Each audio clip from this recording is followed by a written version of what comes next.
Hi everyone, back again with another video on Kubernetes. I'm Dinuth. Thank you so much for tuning in. Today we are going to talk about Certified Kubernetes Application Developer Certification domain number 4, which is on pod design. That covers replication controller, replica set, deployments, stateful sets, jobs, and cron jobs. Let's get it started.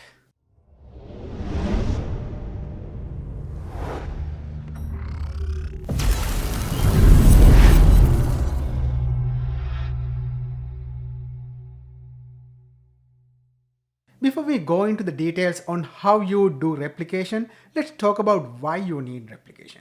Typically, you want to replicate your containers, that means your application, for several reasons, which includes reliability, load balancing, and scaling. By having multiple versions of your application, you prevent the problems if one or more pods get fails.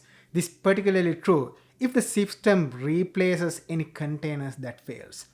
So load balancing, having multiple versions of the containers enables you to easily send traffic to different instances to prevent overloading a single instance or a node.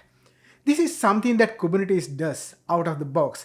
Scaling benefit is when the load becomes too much for number of existing instances, Kubernetes enables you to easily scale up your application, adding additional instances as needed.